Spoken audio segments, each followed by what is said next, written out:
ଏବେ ଆଞ୍ଚଳିକ ପାଣିପାଗ ବିଜ୍ଞାନ କେନ୍ଦ୍ର ପକ୍ଷରୁ ଏକ ବଡ଼ ଖବର ସାମ୍ନାକୁ ଆସିଛି। ସୂଚନା ଅନୁଯାୟୀ ବଙ୍ଗୋପସାଗରରେ ସୃଷ୍ଟି ହୋଇଥିବା ଲଘୁଚାପ ପ୍ରଭାବରେ ରାଜ୍ୟରେ ବିଭିନ୍ନ ସ୍ଥାନରେ ବର୍ଷା ଲାଗି ରହିଛି।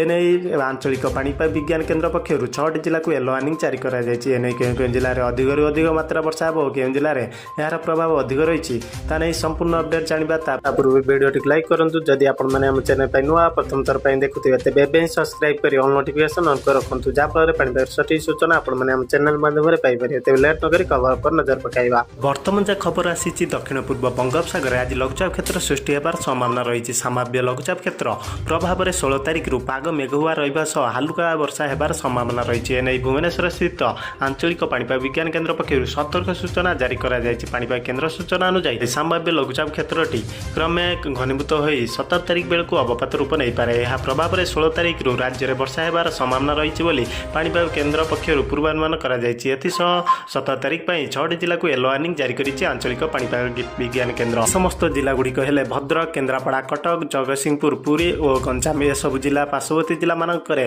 ମଧ୍ୟ ବର୍ଷା ସହ ଘଡ଼ଘଡ଼ି ହେବାର ସମ୍ଭାବନା ରହିଛି। ଅନ୍ୟପକ୍ଷରେ ରାଜ୍ୟରେ ଶୀତ ଆରମ୍ଭ ହୋଇଗଲାଣି। ପାହାନ୍ତିଆ ଓ ସନ୍ଧ୍ୟା ସମୟରେ ଶୀତ ଅନୁଭୂତ ହେଉଛି। ସେପଟରେ ରାଜ୍ୟରେ ବିଭିନ୍ନ ସ୍ଥାନରେ ଥଣ୍ଡା ଜାରି ରହିଛି। ପାଣିପାଗ କେନ୍ଦ୍ର ସୂଚନା ଅନୁଯାୟୀ ଗତ 24 ଘଣ୍ଟାରେ କନ୍ଧମାଳ ଜିଲ୍ଲାର ଉଦୟଗିରି ରାତିର ତାପମାତ୍ରା 10 ଡିଗ୍ରୀ ସେଲସିୟସ୍ ରେକର୍ଡ ହୋଇଥିବା ବେଳେ ଏହା ରାଜ୍ୟର ସବୁଠାରୁ ଥଣ୍ଡା ସହର ପାଲଟିଛି।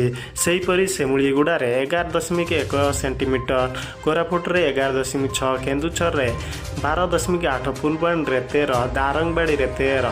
ସେଥିପାଇଁ ଆପଣମାନେ ଆଲର୍ଟ ରୁହନ୍ତୁ। ଆପଣମାନେ ଆମ ଭିଡ଼ିଓକୁ କେଉଁ ଅଞ୍ଚଳରୁ ଦେଖୁଛନ୍ତି ଓ ଆପଣମାନଙ୍କ ଅଞ୍ଚଳର ପାଗ କିପରି ରହିଛି ଆପଣମାନେ ଆମକୁ କମେଣ୍ଟ ମାଧ୍ୟମରେ ଜଣାନ୍ତୁ। ବାସ୍ ଏହା ଥିଲା ପାଣିପାଗର ଲାଟେଷ୍ଟ ଅପଡେଟ୍। ଏହିପରି ପାଣିପାଗର ସଠିକ୍ ସୂଚନା ଜାଣିବା ପାଇଁ ଆମ ଚ୍ୟାନେଲ ସହ ଯୋଡ଼ି ରୁହନ୍ତୁ। ଏବେ ବି ସବସ୍କ୍ରାଇବ୍ କରି ଅଲ୍ ନୋଟିଫିକେସନ୍ ଅନ୍ କରି ରଖନ୍ତୁ, ଯାହାଫଳରେ ପାଣିପାଗର ସଠିକ୍ ସୂଚନା ଆପଣମାନେ ଆମ ଚ୍ୟାନେଲ ମାଧ୍ୟମରେ ପାଇବେ।